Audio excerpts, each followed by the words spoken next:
Bismillahirrahmanirrahim. I'm Muhammad Asif Ghuman.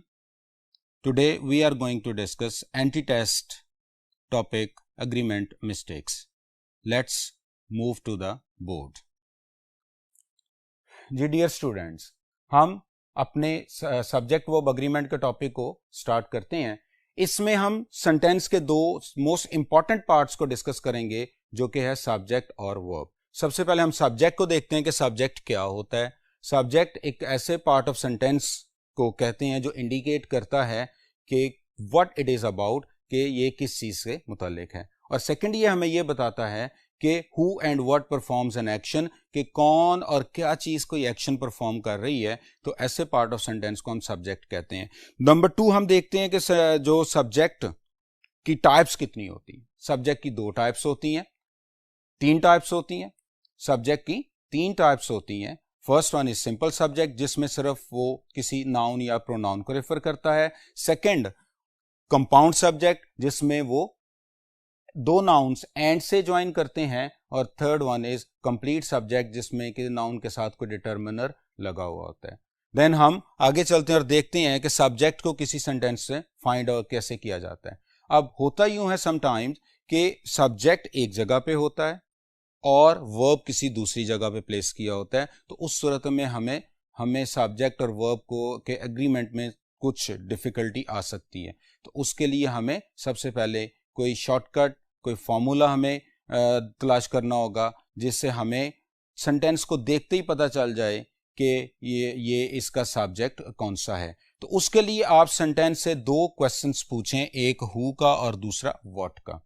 Who और what's का जब आप क्वेश्चंस पूछेंगे तो उसके आंसर में कोई नाउन या प्रोनाउन आएगा और वो उस सेंटेंस के सब्जेक्ट होंगे. फॉर एग्जाम्पल, अगर हम यहाँ पे नीचे 2 एग्जाम्पल्स लिखी हैं, the player place on the ground. अगर हम इसमें देखें तो क्वेश्चन हम पूछते हैं और हम सब्जेक्ट फाइंड आउट करना चाहते हैं, तो हम ये देखते हैं who plays on the ground, तो हमारा आंसर आएगा प्लेयर्स. हमारा आंसर आएगा प्लेयर्स, तो ये होगा हमारा सब्जेक्ट. इसी तरह से अगर हम the book is on the table, हम इससे क्वेश्चन पूछेंगे व्हाट का, what is on the table, तो आंसर आएगा द बुक. तो इस तरह से ये हमारा होगा सब्जेक्ट. ये आंसर इसने किया व्हाट के आंसर पे और इसने हु के आंसर पे हमारा आंसर जो है वो सब्जेक्ट फाइंड आउट किया. तो जे अगर हम जब भी सेंटेंस में हम सब्जेक्ट को फाइंड करना चाहते हैं तो हम सेंटेंस से 2 क्वेश्चंस पूछें, हु और व्हाट का. तो इसके आंसर में आने वाले वर्ड्स सब्जेक्ट होंगे. आइए अब हम नेक्स्ट बोर्ड की तरफ चलते हैं. जी, अब हम सब्जेक्ट को देखते हैं कि सब्जेक्ट, जैसे कि हम पहले डिस्कस कर चुके हैं, सब्जेक्ट को फाइंड कैसे करते हैं. तो अब हम देखते हैं कि सब्जेक्ट जो है हमारे पास 2 तरह का होता है. सब्जेक्ट सिंगुलर भी होता है और सब्जेक्ट प्लूरल भी होता है. हमने अभी डिस्कस किया कि सब्जेक्ट में नाउन यूज होता है. अगर सब्जेक्ट में नाउन यूज होगा और सब्जेक्ट हमारा सिंगुलर है तो वो नाउन भी सिंगुलर होगा, जैसे कि हमने यहाँ पे बॉय लिखा है. अगर सब्जेक्ट प्लूरल होगा तो उसमें आने वाला नाउन भी प्लूरल होगा, जो कि हमने यहाँ पर बॉयज लिखा हुआ है. अब सेकंड थिंग हमने जो अभी डिस्क्राइब की थी कि सब्जेक्ट जो है उसमें प्रोनाउन भी होता है नाउन के साथ साथ. तो अगर हमारा सब्जेक्ट प्रोनाउन होगा और सब्जेक्ट सिंगुलर होगा तो वो प्रोनाउन सिंगुलर होंगे, जैसे कि ही, शी और इट. और अगर सब्जेक्ट में आने वाला प्रोनाउन प्लूरल होगा तो हम वो प्रोनाउन भी प्लूरल लिखेंगे, जो कि है दे. अब इसको जब हम सब्जेक्ट के बारे में हमने डिसाइड कर लिया कि वेदर सब्जेक्ट को हमने फाइंड कर लिया, सब्जेक्ट के बारे में डिसाइड कर लिया कि सिंगुलर है और प्लूरल है, तो देन हम जो नेक्स्ट पार्ट ऑफ सेंटेंस को देखेंगे दैट विल बी वर्ब. और वर्ब, जिस तरह से सब्जेक्ट सिंगुलर प्लूरल होते हैं उसी तरह से वर्ब को भी हमने सिंगुलर और प्लूरल करना होता है.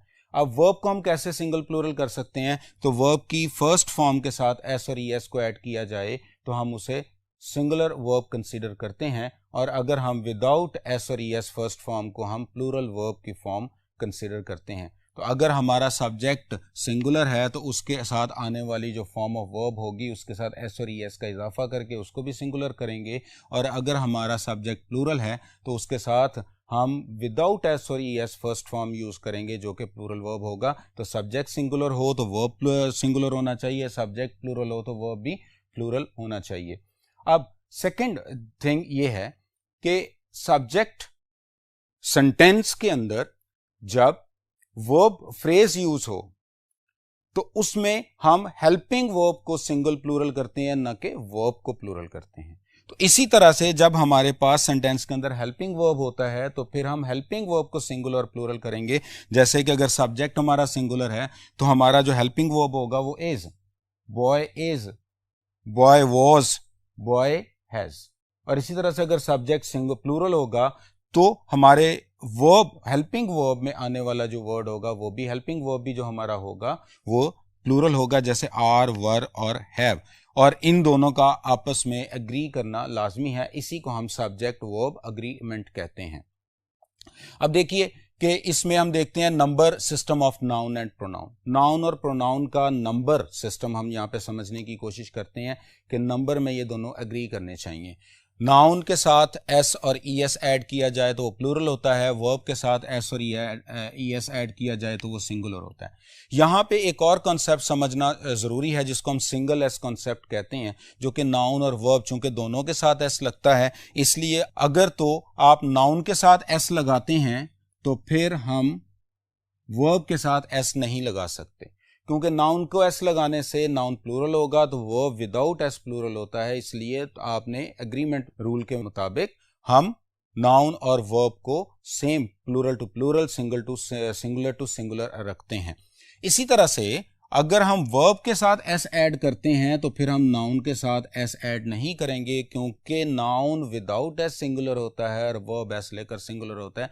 तो इसको सिंगल एस कॉन्सेप्ट कहते हैं इन एग्रीमेंट मिस्टेक्स और in number system of noun and pronoun. For example, अगर हम यहाँ पे एग्जाम्पल देखें तो ये हमारे पास जो है सब्जेक्ट हु रन्स फास्ट चीता, हु से हमने सब्जेक्ट फाइंड कर लिया। अब ये हमारा सब्जेक्ट है और ये सिंगुलर है, अब हमारे पास जो रन्स है ये वर्ब है। अब वर्ब अगर ये सिंगुलर है तो हमारा ये वाला वर्ब भी सिंगुलर होना चाहिए। अगर हम एस यहां पे लगाते हैं तो ये गलत हो जाएगा क्योंकि ये प्लूरल है, इसलिए अब हम एस सिर्फ वर्ब के साथ लगा सकते हैं, इसको सिंगल एस कंसेप्ट कहते हैं। अगर हम यहां पे देखें हु रन्स फास्ट तो हमारे पास जो अब सब्जेक्ट आएगा वो चीताज है, जो कि प्लूरल है। अब नाउन के साथ एस लगा चुके हैं, इसलिए इसके वर्ब के साथ एस नहीं आएगा, क्योंकि वर्ब विदाउट एस प्लूरल होता है। तो प्लूरल सब्जेक्ट के साथ प्लूरल वर्ब आना चाहिए, सिंगुलर सब्जेक्ट के साथ सिंगुलर वर्ब आना चाहिए। ये हमारा फर्स्ट रूल है।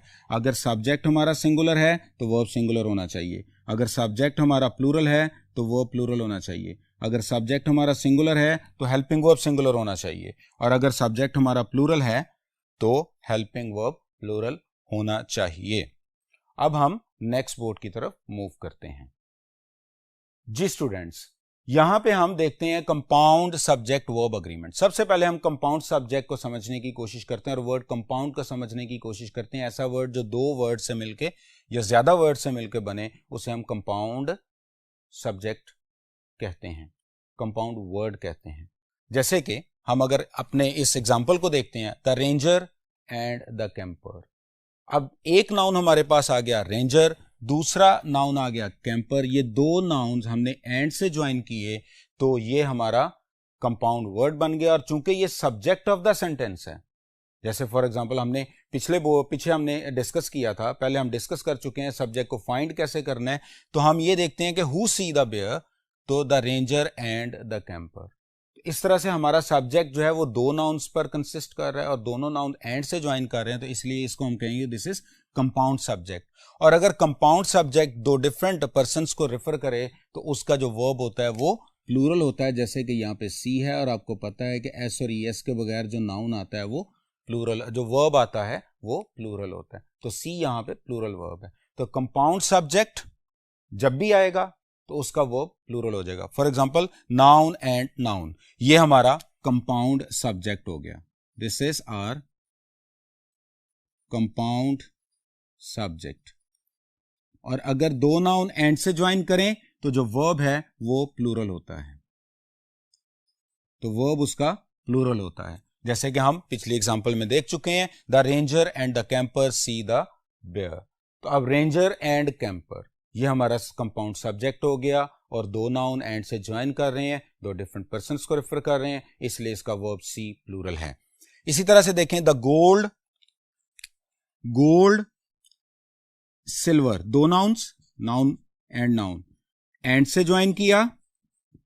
जब दो नाउन एंड से ज्वाइन करते हैं तो जो वर्ब है वो प्लूरल होना चाहिए, are precious metal.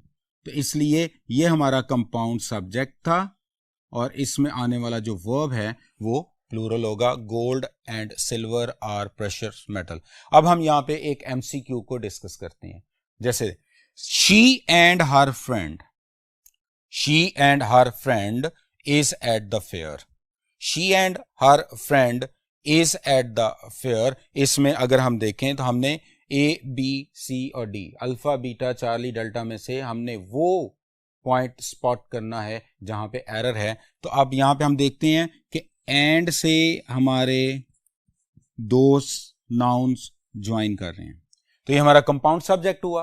Compound subject का जो वर्ब होता है वो प्लूरल होता है, जबकि हमने यहां पे जो वर्ब को सी ऑप्शन को देखा तो यहां पे हमारा वर्ब जो था वो सिंगुलर था, इज, जो कि गलत है, इसलिए यहां पे आना चाहिए था आर। तो इसलिए she and her friend are at the fair. तो जब भी कंपाउंड सब्जेक्ट आएगा तो अपना वर्ब प्लूरल लेगा। लेकिन हम एक और इंपॉर्टेंट पॉइंट यहां पे डिस्कस करते हैं, effects of determiner on compound subject. Effects of determiner on compound subject. Determiner mean article हो सकता है, डिटर्मिनर मीन्स कोई पोजेसिव एडजेक्टिव हो सकता है। तो कोई भी जब भी आर्टिकल या पोजेसिव एडजेक्टिव नाउन्स के साथ, कंपाउंड नाउन्स के अंदर, कंपाउंड्स के साथ, कंपाउंड नाउन्स के अंदर ज्वाइन करता है तो उसका वर्ब पर इफेक्ट होता है। फॉर एग्जांपल अगर हम यहां पे देखें तो अगर कंपाउंड सब्जेक्ट के साथ एक आर्टिकल होगा, सिंगल आर्टिकल होगा या सिंगल डिटर्मिनर होगा, तो हमारा जो वर्ब होगा वो सिंगुलर होगा, क्योंकि वो सिंगल एक पर्सन को रेफर कर रहा होगा।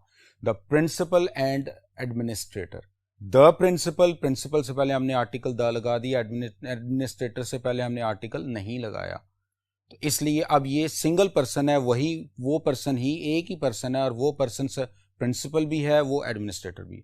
लेकिन अगर दोनों नाउन से पहले डिटर्मिनर या आर्टिकल्स आ जाएं, दोनों नाउन से पहले डिटर्मिनर या आर्टिकल्स आ जाएं, तो फिर वो दो डिफरेंट पर्सन्स हो जाएंगे और वो अपना वर्ब प्लूरल लेंगे, the principal and the administrator.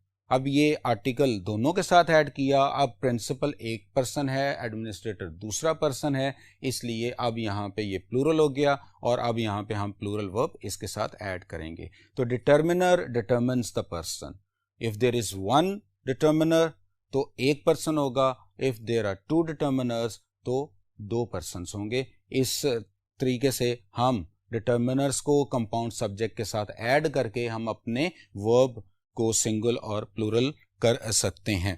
Then इसी कंपाउंड सब्जेक्ट वर्ब अग्रीमेंट में एक एक्सेप्शन भी है। एक्सेप्शन ये है कि जब कंपाउंड सब्जेक्ट दो नाउन एंड से ज्वाइन करें और वो सिंगुलर आइडिया डेवलप करें तो जो वर्ब आएगा उसके साथ वो भी सिंगुलर होगा, जो वर्ब उसके साथ होगा वो भी सिंगुलर होगा। जब भी ये एक्सेप्शन है इस रूल की, जब भी दो नाउन एंड से ज्वाइन करके कोई सिंगुलर आइडिया डेवलप करते हैं तो उसमें आने वाला वर्ब भी सिंगुलर होगा। For example slow and study, slow and study singular idea develop कर रहे हैं, चूंकि आप ये देखें ये भी एक नाउन है, स्लो नाउन, स्टडी दोनों एंड से ज्वाइन कर रहे हैं, तो स्लो एंड स्टडी ये हो गया हमारा कंपाउंड सब्जेक्ट। और चूंकि ये सिंगल आइडिया डेवलप कर रहा है तो इसके साथ आने वाला जो वर्ब था वो भी हमारा सिंगुलर होगा, that is wins the race. हम एमसीक्यूज को देखते हैं। Bread and butter are not easy to earn, bread and butter here develops a singular idea that is livelihood. तो अगर bread and butter singular idea develop करेगा तो यहां पे हमारा ऑप्शन बी रॉन्ग हो जाएगा, क्योंकि यहां पे ब्रेड एंड बटर सिंगुलर है, तो यहां पे आंसर आना चाहिए था is, bread and butter is not easy to earn. एक और चीज जो हमें यहां पे ज़हन में रखनी है कि जब भी कंपाउंड सब्जेक्ट एंड दो नाउन एंड से ज्वाइन करें और उसका कॉम्प्लीमेंट प्लूरल हो तो वो वर्ब प्लूरल लेगा। जैसे हम यहां पे अभी हमने डिस्कस किया, bread and butter is not easy to earn, यहां पे सिंगुलर आइडिया था क्योंकि bread and butter mean livelihood. लेकिन अगर लेकिन अगर इसका हम कॉम्प्लीमेंट प्लूरल कर दें, bread and butter are my favourite ingredients in breakfast, तो अब यहाँ पे जो कॉम्प्लीमेंट में इंग्रेडिएंट्स प्लूरल है उसकी वजह से अब यहाँ पे हमें आर लिखना पड़ेगा, न कि इज लिखना पड़ेगा। तो अगर bread and butter singular idea develop करें तो वो सिंगुलर वर्ब लेंगे, और अगर एंड से दो नाउन ज्वाइन करें और वो उनका कॉम्प्लीमेंट प्लूरल हो तो वो अपना वर्ब प्लूरल लेंगे। अब हम नेक्स्ट बोर्ड की तरफ मूव करते हैं। जी स्टूडेंट्स, यहां पे हम देखते हैं सब्जेक्ट वन वर्ब अग्रीमेंट, हमारा नेक्स्ट रूल है। सब्जेक्ट वन वर्ब अग्रीमेंट में हमारे पास दो नाउन्स होंगे और वो ज्वाइन करेंगे connectives like with, together with, along with, as well as, accompanied by and not।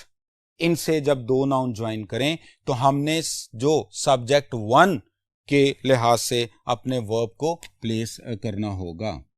यानी कि अगर सब्जेक्ट वन या नाउन जो नाउन पहले आ चुका है वो अगर सिंगुलर होगा तो हमारा वर्ब सिंगुलर होगा, अगर ये वाला प्लूरल होगा तो हमारा वर्ब प्लूरल होगा। हम यहाँ पे एग्जाम्पल भी और एमसीक्यूज भी देखते हैं। He as well as I am fond of a fish। ये सेंटेंस को अगर देखें तो हमारे पास ये ही एक प्रोनाउन सब्जेक्ट है, दूसरा I एक प्रोनाउन सब्जेक्ट है और दोनों ज्वाइन कर रहे हैं as well as से। अगर हम इसका वर्ब देखते हैं दैट इज am, जो कि I के लिहाज से हमें ठीक लग रहा है, I am। लेकिन जब हम सब्जेक्ट वन वर्ब अग्रीमेंट के फॉर्मूला को देखते हैं तो फिर हम एज वेल एज से पहले वाले सब्जेक्ट नाउन और प्रोनाउन को देखेंगे जो कि ही है, और ही के लिहाज से जो एम है वो रॉन्ग हो जाएगा। इसलिए यहां पे हमें एम की बजाय इज आना चाहिए था। He as well as I is fond of fish. तो जब भी विद और remaining prepositions, together with, along with, as well as, accompanied by and not, अगर ये हमारे दो नाउन्स के दरमियान आ जाएं तो जो सबसे फर्स्ट पे पहले वाला नाउन होगा उसको देखकर हम अपने वर्ब को प्लेस करेंगे। अगर फर्स्ट नाउन सिंगुलर होगा तो वर्ब सिंगुलर होगा, अगर फर्स्ट नाउन प्लूरल होगा तो वो वर्ब प्लूरल होगा। नेक्स्ट हम देखते हैं एक और इंपॉर्टेंट पॉइंट को, phrase and clause between subject and verb, कि जब भी सब्जेक्ट और वर्ब के दरमियान में कोई फ्रेज और क्लॉज आ जाए तो उसका सब्जेक्ट और वर्ब पर कोई इफेक्ट नहीं होता। फॉर एग्जाम्पल अगर हम देखें the boy on the field play soccer, who play soccer, the boy, तो हमारा सब्जेक्ट हो गया बॉय।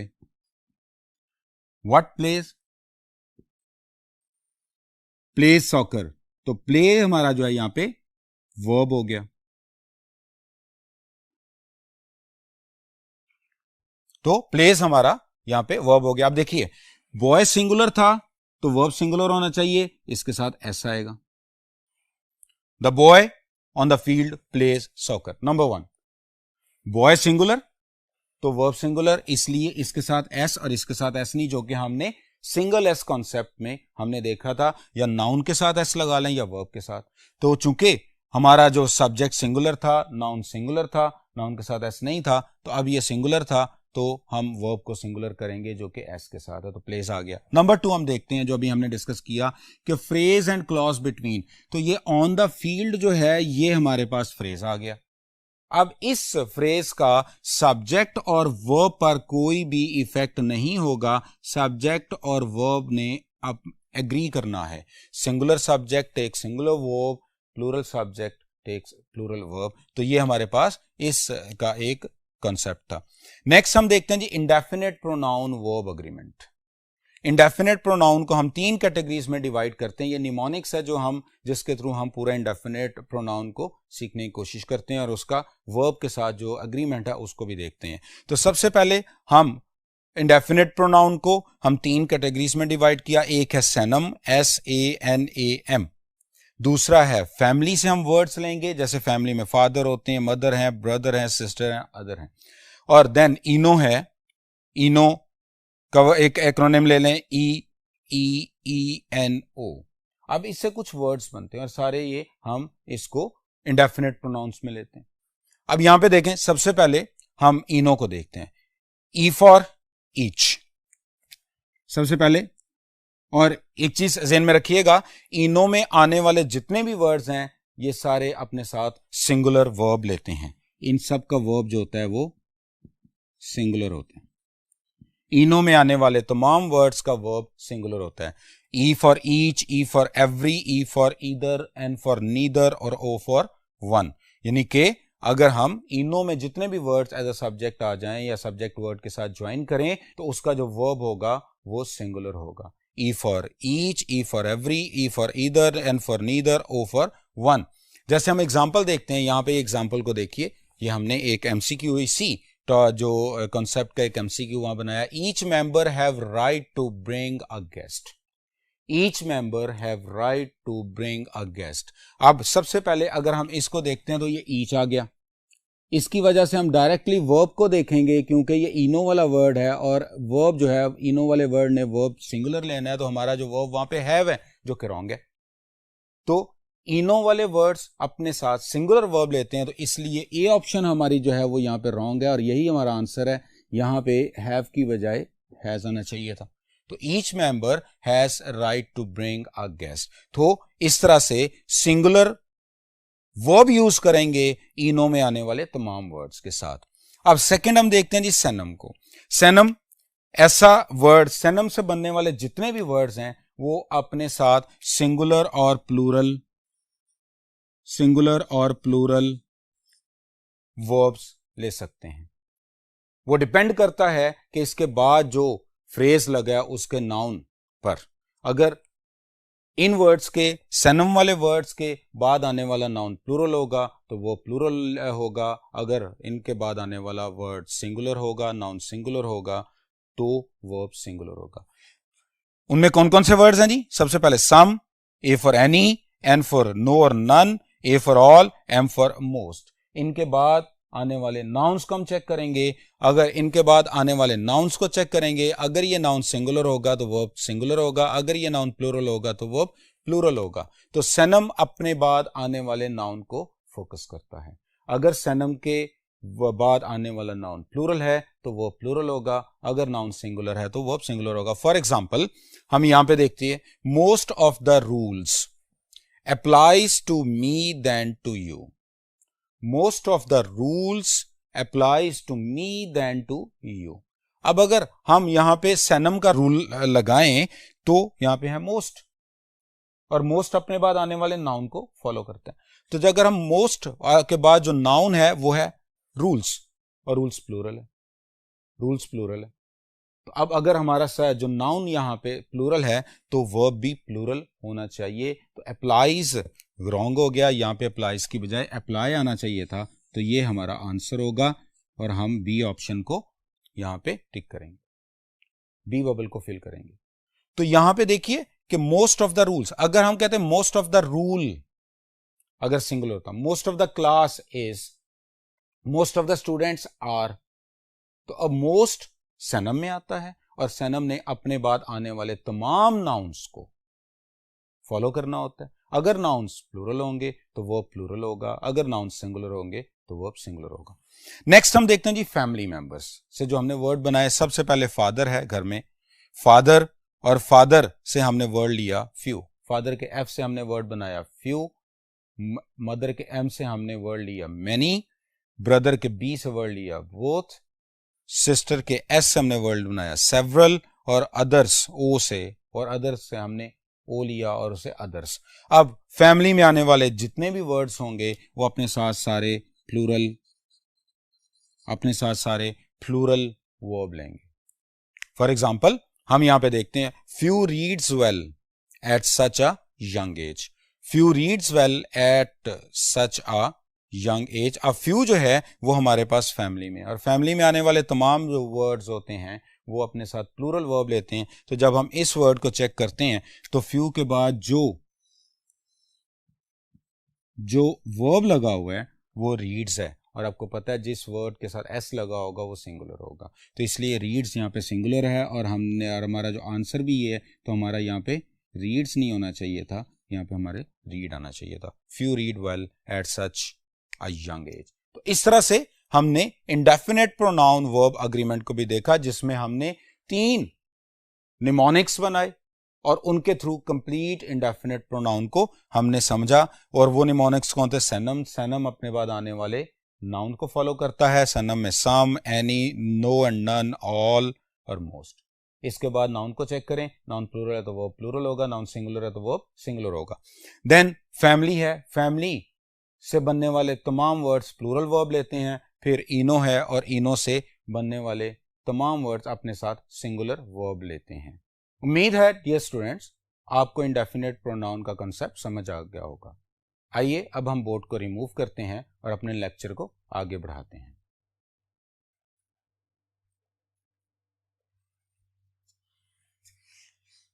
जी डियर स्टूडेंट्स, अब हम नेक्स्ट देखते हैं सब्जेक्ट टू वर्ब अग्रीमेंट।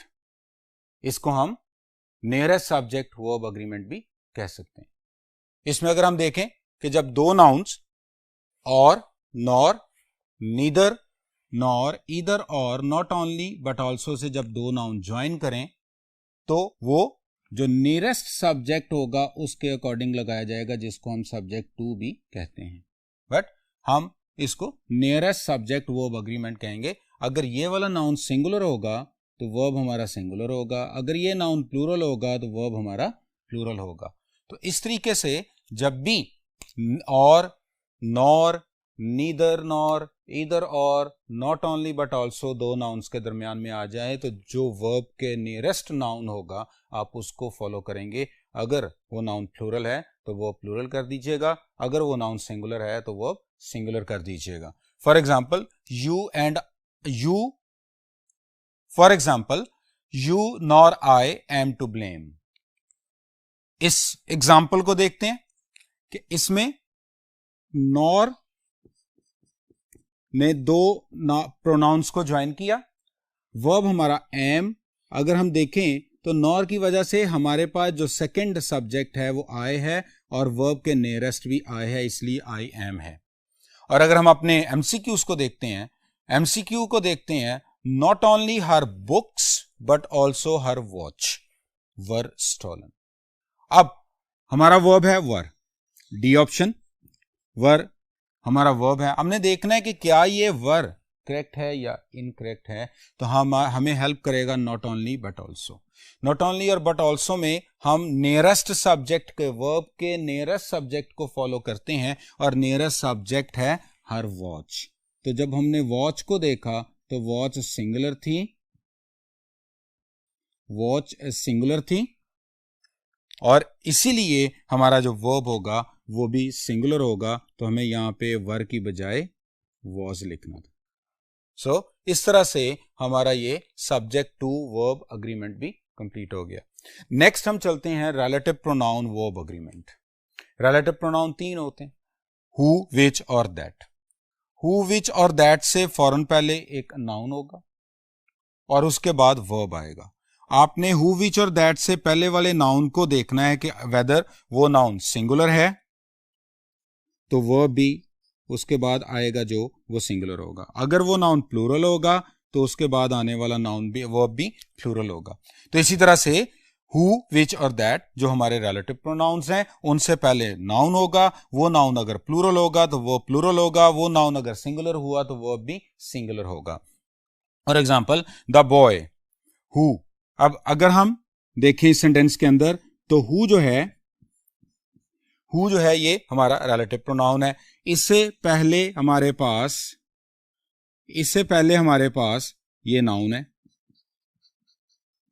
और इसके बाद ये हमारे पास वर्ब है। अब हम देखेंगे कि हु से पहले वाला वर्ब नाउन, हम देखेंगे हु से पहले वाला नाउन और हु के बाद वाले वर्ब को।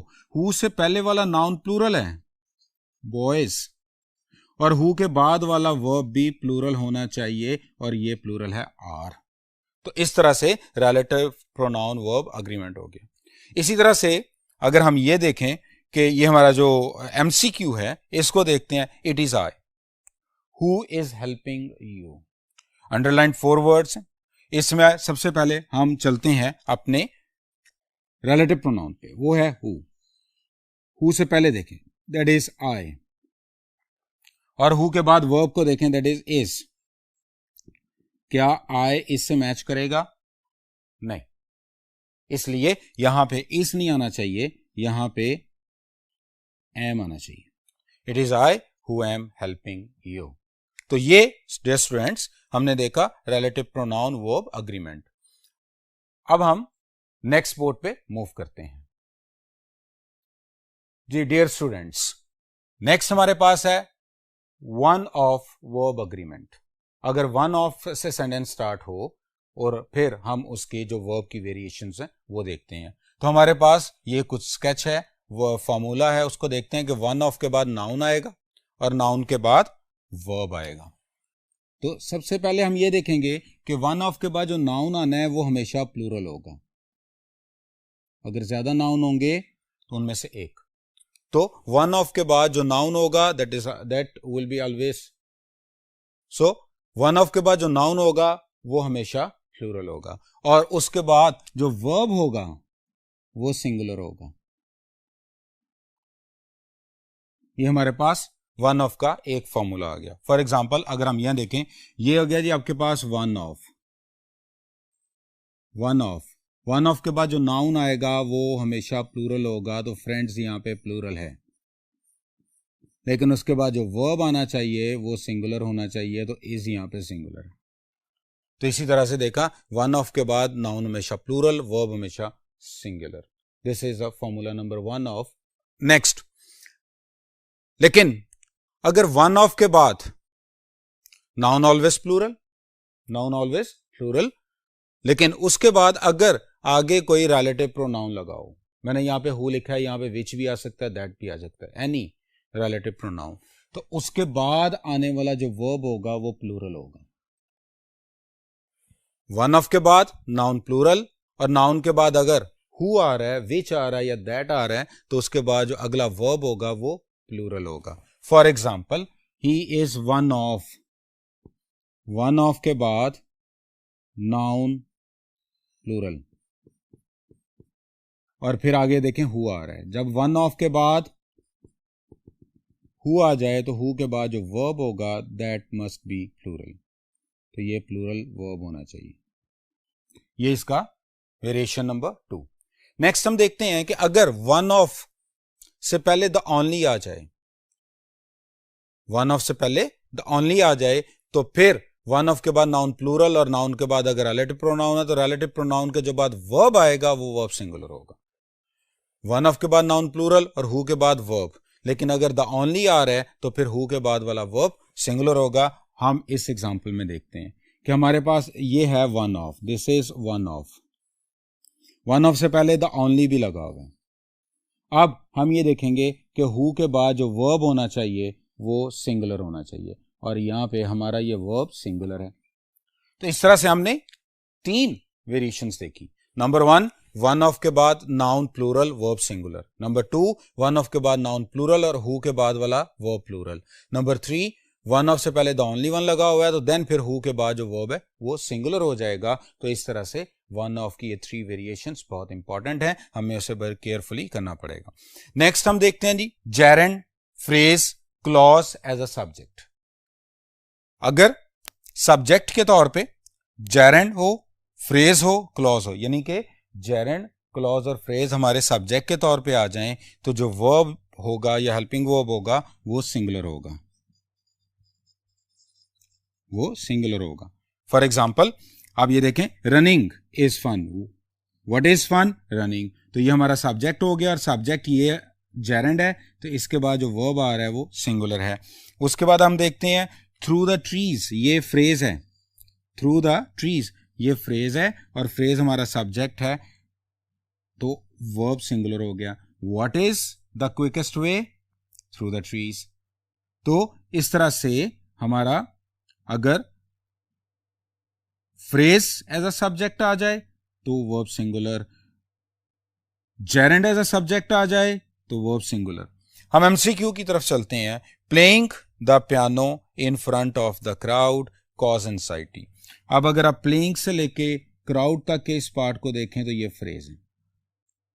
फ्रेज है तो इसलिए इसका जो वर्ब होगा वो सिंगुलर होना चाहिए, जबकि ये प्लूरल था तो ये हमारा आंसर बना, दैट इज कॉज लिखा हुआ था वो गलत था, तो कॉजेस आना चाहिए था। तो इस तरह से हमने ये देखा कि gerund, phrase, clause as a subject आ जाए तो वर्ब उसका सिंगुलर होता है। अब हम चलते हैं जी नेक्स्ट बोर्ड पे। जी डियर स्टूडेंट्स, नेक्स्ट हम देखते हैं distance, time period, amount, quantity अगर हमारे सब्जेक्ट के तौर पे आ जाए, यानी कि सब्जेक्ट में अमाउंट आ रही है, टाइम आ रहा है, टाइम पीरियड आ रहा है, डिस्टेंस आ रहा है, क्वांटिटी आ रही है, तो हमारा जो वर्ब होगा वो सिंगुलर होगा। हमारा वर्ब सिंगुलर होगा। For example 50 rupees was the amount, ये क्वांटिटी है जी,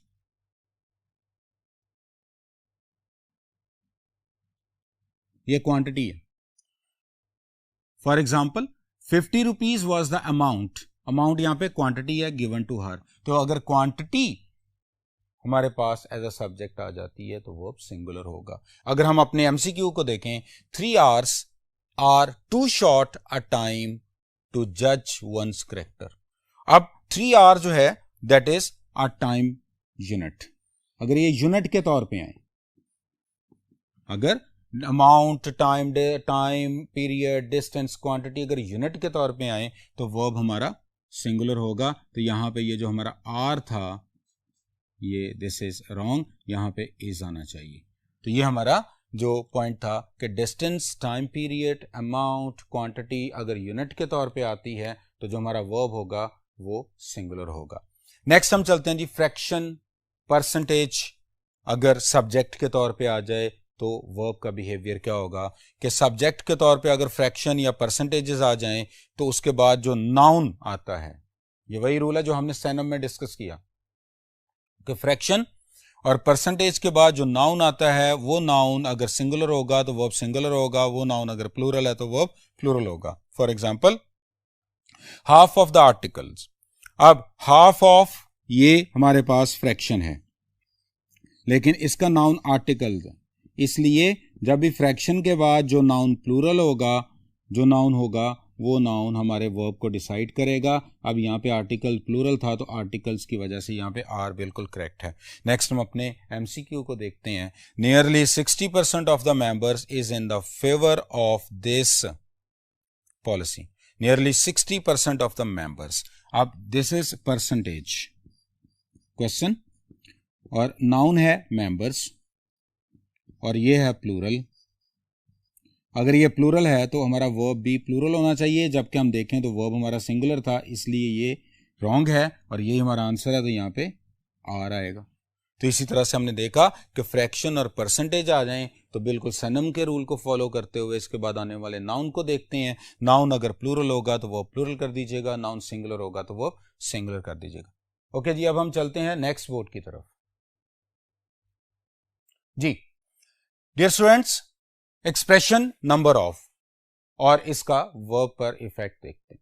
अगर नंबर ऑफ आ जाए सेंटेंस में तो नंबर ऑफ से पहले हमने आर्टिकल को फॉलो करना होता है। अगर नंबर ऑफ से पहले द आर्टिकल आ जाए तो उसका वर्ब सिंगुलर होगा, और नंबर ऑफ से पहले अगर article a, indefinite article a और एन आ जाए तो उसका जो वर्ब होगा वो प्लूरल हो जाएगा। For example the number of reasons, for the number of है और इससे पहले आर्टिकल द लगा हुआ है। नंबर ऑफ रीजन्स, द लगा हुआ है इसलिए यहां पे वर्ब सिंगुलर हो जाएगा। और अगर नंबर ऑफ से पहले आर्टिकल इंडेफिनेट हो यानी कि ए और एन हो तो फिर हम वर्ब जो है वो प्लूरल कर देते हैं। अपने एमसीक्यू को देखते हैं कि the number of objections were raised against the proposal. The number of objections were raised against the proposal। अगर हम यहां पे देखें तो हमारे पास नंबर ऑफ है, नंबर ऑफ से पहले हमने आर्टिकल को देखा, आर्टिकल हमारा दी था, तो इसका मतलब है कि वर्ब सिंगुलर होना चाहिए। जब हमने वर्ब को फॉलो किया तो वर्ब प्लूरल निकला, इसका मतलब है कि हमारा बी ऑप्शन हमारा आंसर है, यहां पे वर की जगह पे वॉज आना चाहिए। तो इस तरह से हमने नंबर ऑफ वाले एक्सप्रेशन का वर्ब पर इफेक्ट भी पढ़ लिया। अब हम नेक्स्ट देखते हैं, दैट इज मेजॉरिटी अगर आ जाए मेजॉरिटी वर्ड अगर सब्जेक्ट के तौर पे आ जाए तो उसका वर्ब पे क्या इफेक्ट होगा। मेजॉरिटी दो तरह से आएगी। मेजॉरिटी या तो मेजॉरिटी के बाद ऑफ और फिर नाउन आएगा, या मेजॉरिटी के बाद नाउन नहीं आएगा, डायरेक्ट वर्ब आ जाएगा। अगर तो मेजॉरिटी के बाद वर्ब आ रहा है तो वो वर्ब हमेशा सिंगुलर होगा। अगर मेजॉरिटी के बाद वर्ब आ रहा है तो वो वर्ब हमेशा सिंगुलर होगा। जैसे देखें तो the majority holds, the majority holds, यहाँ पे एस लगाएंगे तो वर्ब सिंगुलर हो जाएगा, क्योंकि द मेजॉरिटी जो है ये अपने बाद वर्ब सिंगुलर लेती है। तो the majority holds no strong views. लेकिन अगर मेजॉरिटी के बाद ऑफ आता है तो फिर ये सनम वाले रूल को फॉलो करता है, यानी कि अगर मेजॉरिटी के बाद ऑफ आ जाए तो फिर सनम वाला रूल आपने अप्लाई करना है। मीन कि इसके बाद आने वाला नाउन डिसाइड करेगा कि नाउन प्लूरल है तो वो प्लूरल हो जाएगा, नाउन सिंगुलर है तो सिंगुलर हो जाएगा। फॉर एग्जांपल आप यहां पे देखें कि मेजॉरिटी इसके बाद ऑफ आ रहा है, तो अब इसके बाद हम नाउन को देखेंगे। नाउन है कनेडियंस, तो अब कनेडियंस, अब मेजॉरिटी की बजाय हम कनेडियंस को देखेंगे। कनेडियंस प्लूरल है तो वो प्लूरल हो रहा है, तो यहाँ पे हैव आ रहा है। तो इस तरह से हमने देखा कि मेजॉरिटी जो है अपने बाद आने वाले नाउन को भी फॉलो करती है। जब मेजॉरिटी के बाद ऑफ आ जाए और उसके बाद नाउन आए, और मेजॉरिटी के बाद डायरेक्ट वर्ब आ रहा है तो वर्ब सिंगुलर होता है। हम एमसीक्यू को देखते हैं। A small majority indicate, a small majority indicate, majority के फौरन बाद वर्ब आ रहा है, डायरेक्ट वर्ब आ रहा है, तो इसका मतलब है कि यहाँ पे ऑफ और नाउन नहीं है, डायरेक्ट वर्ब है, तो वर्ब सिंगुलर होना चाहिए था। तो यहाँ पे इंडिकेट्स होता तो ये ठीक होता, जबकि इंडिकेट यहाँ पे गलत है। तो इस तरह से हमने मेजॉरिटी का वर्ब के साथ जो एग्रीमेंट था वो भी हमने देख लिया। अब हम आगे देखते हैं इन्वर्जन को। इन्वर्जन में ऐसा होता